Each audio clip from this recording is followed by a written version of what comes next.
And if it doesn't work out with me, at least I know he can always build me a birdhouse. Laughter. Loud, sharp. A fork clinked against a glass. Someone actually snorted. And I just stood there, holding a flute of champagne I couldn't afford, in a room full of people who'd never held a hammer. Her name is Holland, and she was supposed to marry me. She was on stage, center spotlight, accepting her Rising Leader award at her company's end-of-year gala. I was 20 feet away, next to a shrimp tower that smelled like wealth and bad decisions. Still wearing my thrifted blazer and the only shoes I own that don't have glue on them. And that line, that wasn't the first joke. It was the third. First was the "my fiancé builds things." I mean, not like build, but like he makes very rustic shelves. Etsy style. Then came the "he once said ROI." Sounded like a car part. I love him anyway. Then the birdhouse thing. Each punchline delivered with a smile that could cut glass. Each laugh louder than the last. And I just froze. I didn't laugh. Didn't move. Didn't breathe. Not when she winked at me. Not when someone behind me whispered, "That's him, right?" It wasn't even just the jokes. It was the tone. The "isn't he adorable" condescension soaked in designer perfume. The way she made me feel like a pet project, not a partner. Like I was there to accessorize her life, not share it. And then came the final blow. She said, and I quote, "Honestly, I'm just glad he made it here tonight. He almost missed it because he was fixing a chair for a neighbor." I told him, "Babe, these people design cancer drugs. They won't care about your screwdriver drama." Even the intern laughed. Even the freaking intern. I blinked, looked down at my hands. They were shaking. Not with rage. Not even sadness. Just clarity. I set down the champagne. I buttoned my blazer. I walked toward the stage with a calmness I still don't understand. And what I said into the mic, without raising my voice, without swearing, without making a scene, turned a room full of laughter into a ballroom of stunned silence. I didn't plan on speaking. I didn't come here to make a scene. I came to support my fiancée, to hold her code, clap at the right moments, and smile like I belonged in a world where conversations revolved around quarterly growth and disruptive synergy. But after the birdhouse joke, after the smug little bow she gave when the room applauded her brilliance, at my expense, something inside me clicked into place. I didn't feel angry. I felt done. I wasn't shaking anymore. I wasn't doubting myself. I was just done being a prop in someone else's curated life. As Holland stepped down from the podium, the MC, some slick guy named Travis in a suit that probably cost more than my truck, leaned into the mic and chuckled. Well, if Clarence ever retires from woodworking, I think stand-up comedy is calling. A few more polite laughs followed. They didn't even realize I was walking up the steps beside him. Travis turned to me with a confused grin, probably assuming I was going to propose or say something adorable. He handed me the mic like he was passing a torch. I took it, stared at Holland, who was frozen at the base of the stage, still holding her award, and then turned to the crowd. I didn't raise my voice. I didn't need to. I wasn't planning to say anything tonight. I began. I figured I'd let Holland have her moment. But I think I deserve one, too. There were a few murmurs, some nervous laughter. Phones started coming out. The tension shifted fast, from amusement to confusion. And Holland, she was already frowning. Like she knew. I looked directly at her. "You've always said you love that I'm grounded, that I don't chase titles or play office politics. You said it made me authentic, made me real." I smiled bitterly. "Turns out, what you really meant was, I'm safe to mock when you're trying to impress your boss." Dead silence. She laughs at my calloused hands. Says I smell like sawdust and disappointment. That's a real quote, by the way. I thought she was joking at first. I thought she was proud of me in private, and just playing a role in public. But tonight? Nah. Tonight, I get it. This is who you are. I turned back to the crowd. I'm not ashamed of what I do. I work with my hands. I build things people keep. Not slide decks. Not agendas. Actual things. Things that last. I looked at her one last time. But this? Us. This doesn't last. I reached into my pocket, pulled out the ring, her grandmother's, passed down to me after a tearful Thanksgiving proposal, and placed it on the podium. "You can tell your team your rustic fiancé upgraded you to single." Gasps. I swear I heard someone whisper, "Holy sh**T." Holland's face went pale. She opened her mouth, then closed it again. She looked like a statue with perfect contouring. The award in her hand shook slightly. I walked off that stage and didn't look back. Not even when Travis said, give it up for Clarence, and clapped into an abyss of awkward silence. But the real fallout didn't happen at that party. No, that came later. When I stepped out of that ballroom, the winter air hit me like a slap. I didn't feel triumphant. There was no music swelling, no cinematic vindication. Just this cold, hollow silence that trailed me all the way to the parking lot. I sat in my truck for a long time, watching the frost creep along the windshield. It was after midnight when I finally started the engine. I didn't go back to her apartment. I didn't go back to mine either. I just drove. No destination, no plan, just roads and headlights and my own stupid thoughts circling like vultures. By the time the sun rose, I was parked outside a Wawa off the interstate, sipping lukewarm coffee that tasted like cardboard and regret. My phone had 16 missed calls. 13 were from Holland. The rest?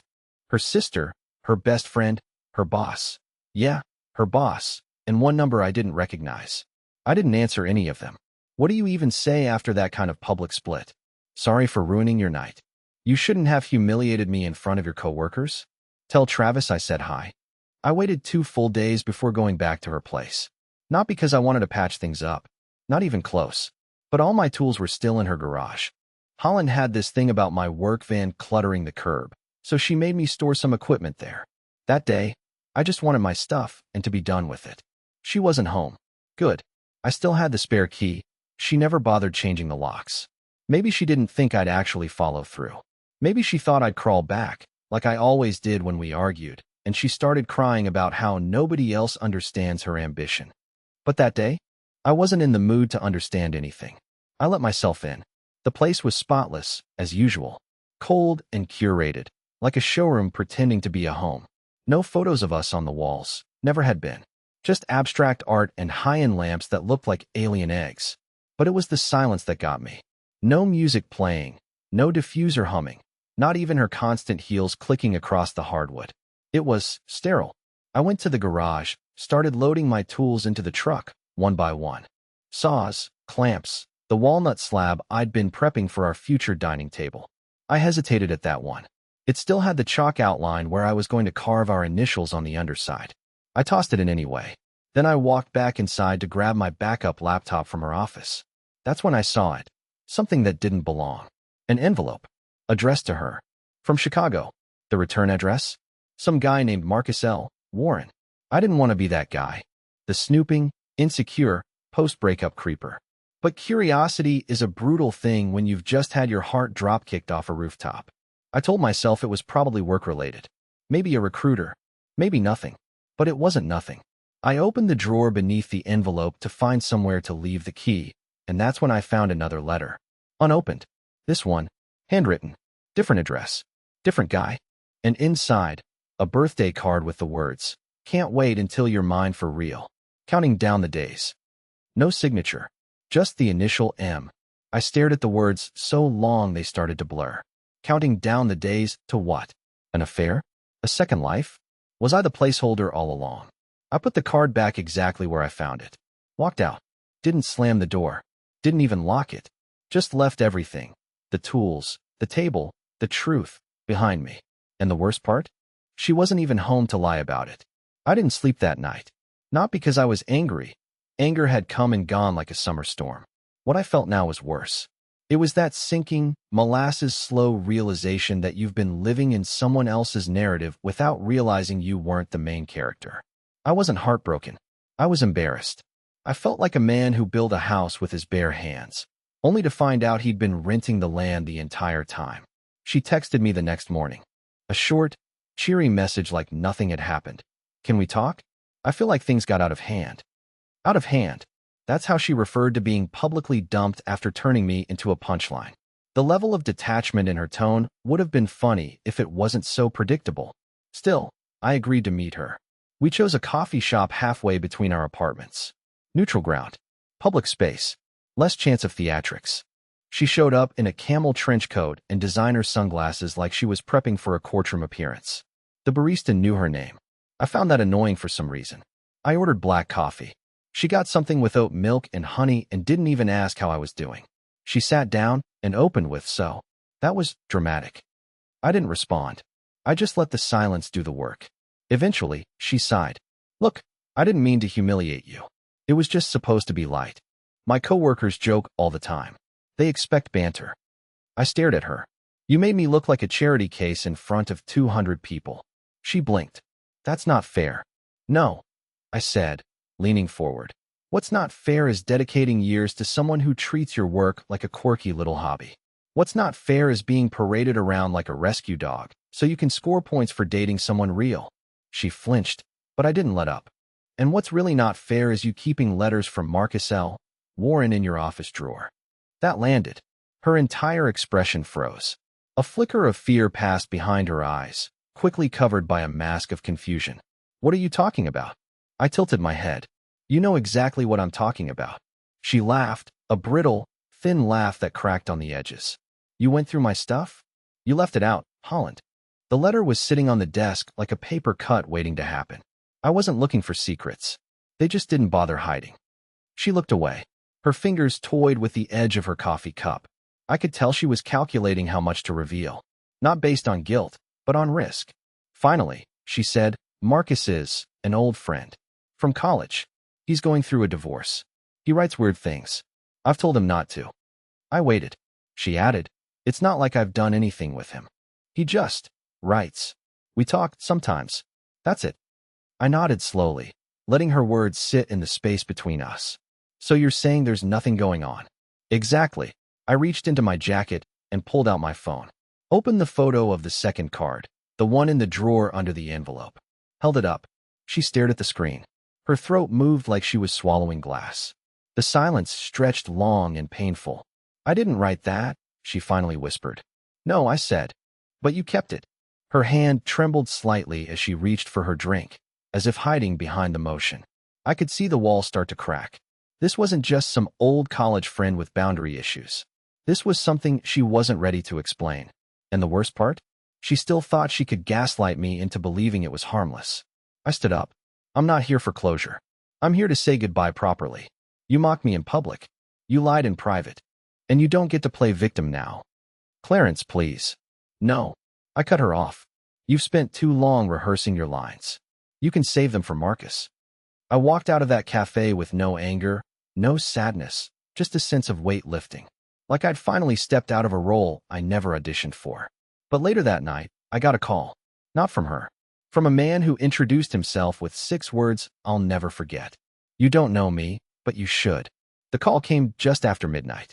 I had just gotten back from the cafe, still running on caffeine and adrenaline, sitting alone on the edge of my mattress with the kind of emptiness that makes you question if any of it was real. I was going through the mental loop we all go through after betrayal. The did I miss something? And was it always this broken? Kind of thoughts when my phone buzzed. No caller ID. I almost didn't answer. But something told me to pick up. Clarence? The voice asked, low, calm, older than I expected. Yeah. Who's this? A pause. Then 6 words that immediately raised every hair on my body. You don't know me, but you should. I didn't speak. I didn't hang up either. I just waited. My chest was tight, and some primal instinct told me this wasn't a prank. This was real. Too real.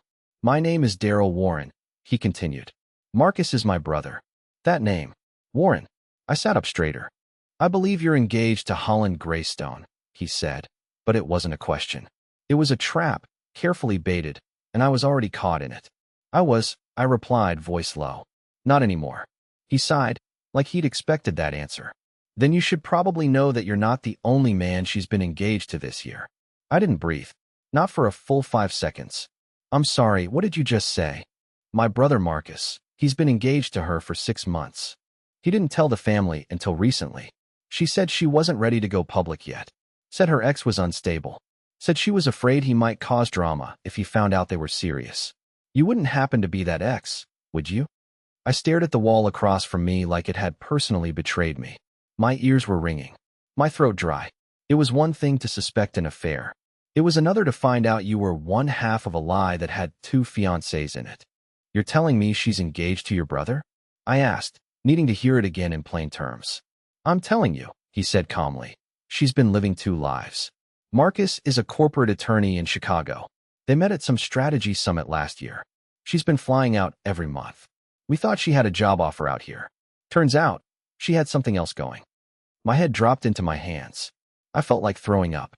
All the random work trips, the weekends she said she needed solo time, the emails she answered at 2 a.m. Suddenly, everything made sense. Or worse, it stopped making sense and fell apart completely. I figured it out last week, Daryl continued. He showed us a photo of her. I recognized her immediately. She's been at our family Thanksgiving. She was even at my mother's birthday party. The woman baked a pie, Clarence. A pie. My brain was on fire. Not because of the betrayal anymore, but because of how deeply and effortlessly she'd pulled this off. She hadn't just lied.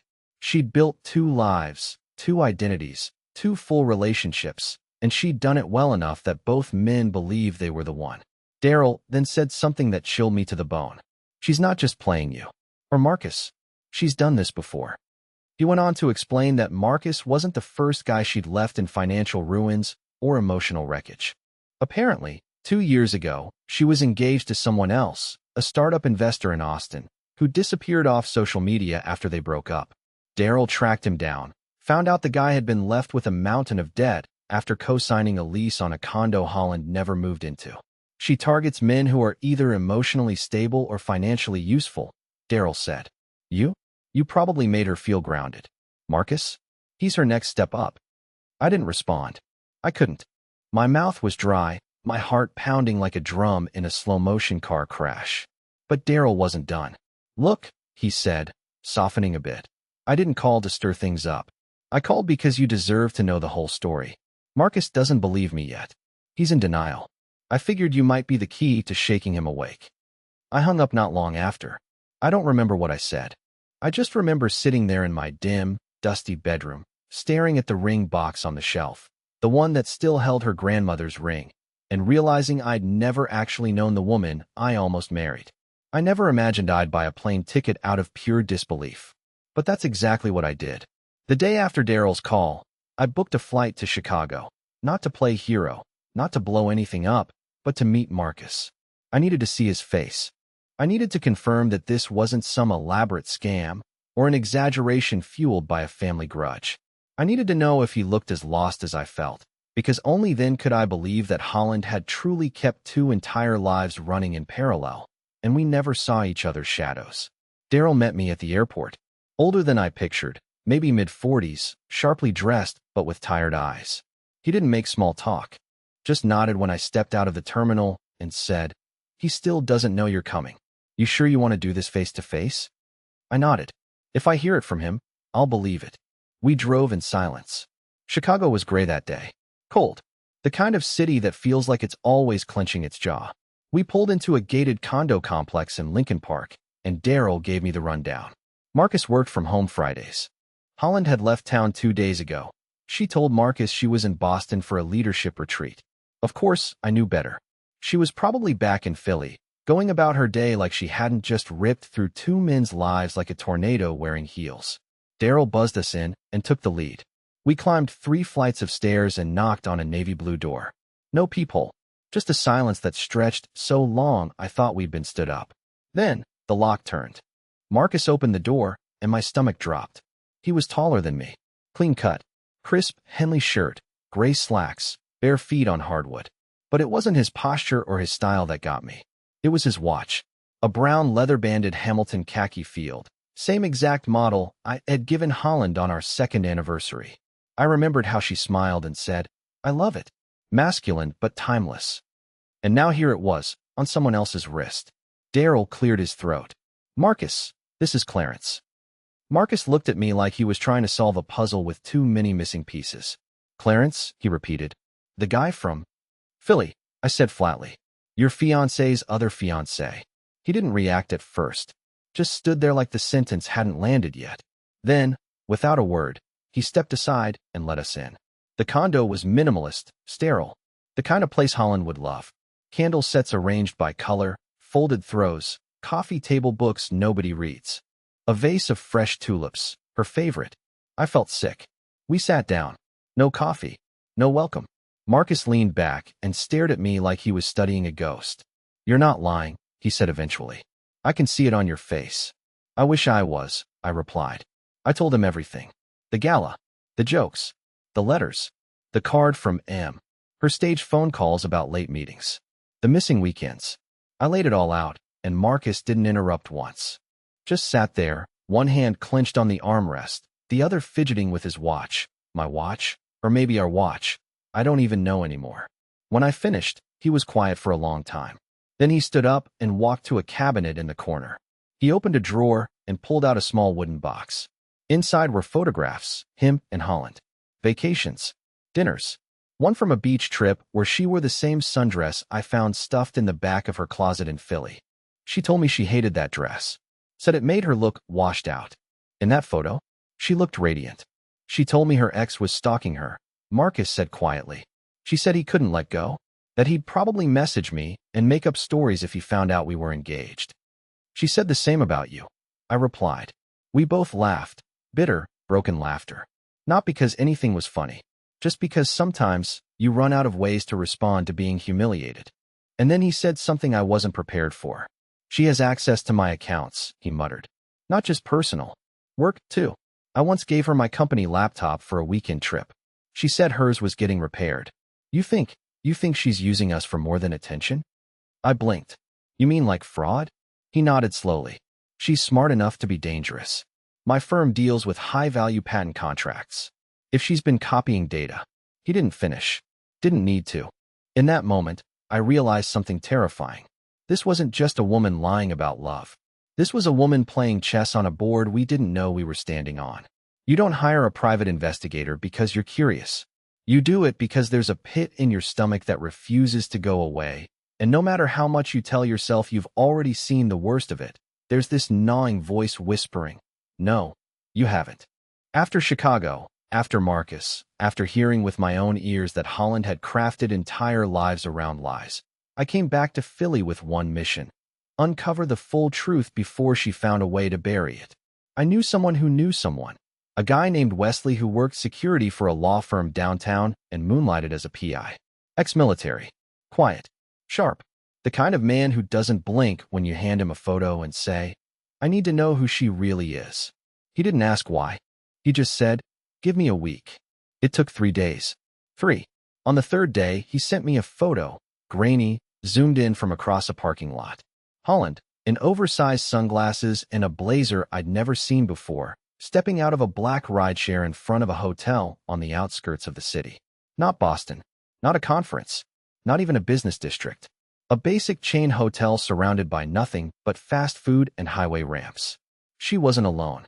There was a man waiting for her outside the entrance. Younger, scruffy, maybe mid-30s. He had this relaxed confidence about him, like he knew exactly how this was going to go. She smiled, a different smile than I ever got, and leaned in to kiss him. Not a polite greeting. Not something you do with a friend or a coworker. This was something else. Something rehearsed. The timestamp on the photo? Saturday. 2 days after she told Marcus she was catching an early flight to a leadership summit. 2 days after she texted me from an alleged airport lounge about how she needed time to heal. Wesley followed them inside. No cameras in the hallway, but he got the room number. For 22, registered under the man's name, Jared Roman. The same name she once mentioned to me in passing as an old college roommate's friend who worked in tech. No further context, no photos, nothing that made me suspect he'd be the one undressing her in a chain hotel while her life back home crumbled in slow motion. That night, I didn't cry. I didn't rage. I just sat in my garage, surrounded by half-finished projects, a broken stool, a warped cabinet door, a batch of reclaimed wood I'd been meaning to plane down for weeks. And I realized I hadn't just been lied to. I had been studied. She chose me because I made her feel grounded. She chose Marcus because he made her feel powerful. And now this Jared guy? Maybe he made her feel young. Or unattached. Or maybe she just wanted a fallback in case both her real lives collapsed. She didn't build connections. She built exit routes. I sent the photos to Marcus. No words. Just images. It took him less than 10 minutes to reply with a message that simply read, now I understand everything. He didn't ask what came next. We both knew what had to happen. She'd been playing us like backup dancers while living some third life on the side, maybe more. We needed to end it. But not with petty revenge. That would have been easy. Holland was too smart for that. She'd spin it. She always did. No, We needed to corner her. Not publicly, not emotionally, but logically, inescapably. We needed her to run out of rope. So Marcus proposed something bold, something brilliant. A trap. He told Holland he was ready to go public, that he wanted to announce their engagement formally to his firm and his family. A dinner. A private one, just the two of them, no distractions. He told her to come back to Chicago for it. And she agreed. Just like that. Meanwhile, I made my own quiet moves. I drafted a message to her employer. Not emotional, just factual, with receipts. The dual engagements. The fraudulent travel claims. The private investigator's photos. I didn't send it yet. I just held it, like a grenade with the pin half pulled. And then, 2 nights before she was supposed to fly to Marcus, I got a voicemail.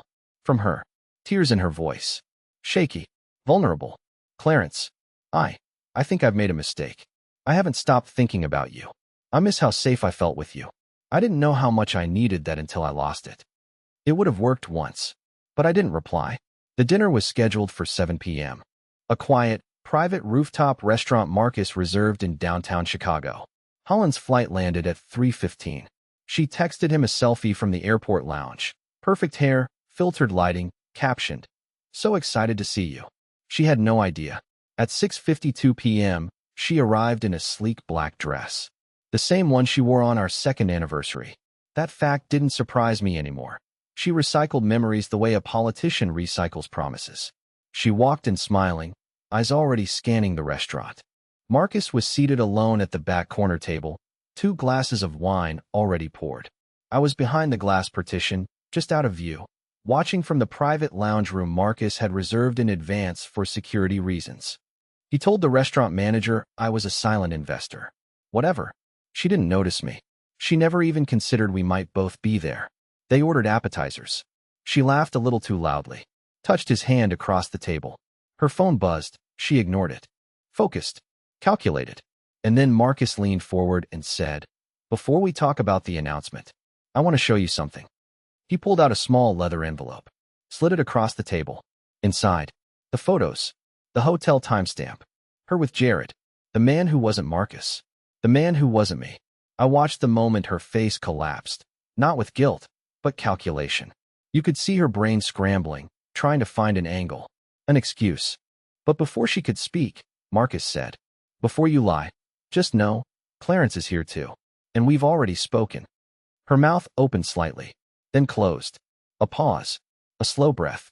And for the first time in 2 years, I watched Holland run out of scripts. I stepped out from the lounge and walked calmly to the table. She didn't meet my eyes. I didn't need her to. That night wasn't for theatrics. It was for ending things on my terms.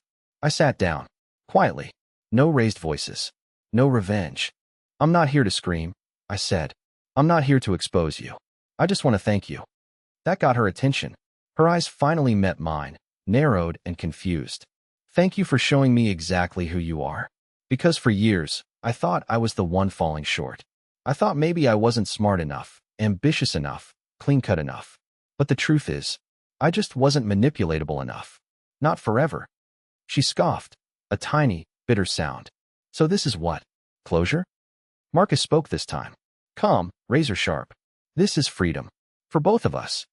We stood up, left the table, left her sitting there, clutching her designer purse like a lifeline that was slipping through her fingers. We didn't look back. The next day, I sent the packet to her employer. I didn't hear what happened after. I didn't need to. The PI told me she left town a few days later. Her number changed. Her social media accounts disappeared. One day, maybe, she'll rebuild somewhere else, under another name, with another backstory. But this isn't about her anymore. This is about the life I built after. It took time, but I got back to woodworking. Real projects. Real clients. No more half-finished tables for people who didn't deserve them. I moved into a new space, brighter, cleaner, with a giant oak workbench I built myself. It's got a burn mark in the corner I refuse to sand out. It reminds me that imperfections are part of the story. Marcus and I kept in touch. Turned out we had more in common than just bad luck. 2 months later, we partnered on a furniture restoration business. He handles contracts and logistics. I handle the wood. And the irony? We laugh about it now, that Holland, the queen of control, accidentally introduced me to the best business partner I've ever had. Sometimes, when customers come by and ask where the name 2 in Studio came from, I just smile and say, it's a long story. A story I survived. A story I'm proud to have ended on my terms. And most of all, a story I wouldn't change a single word of. Because the best revenge isn't proving someone wrong. It's living a life they never expected you could.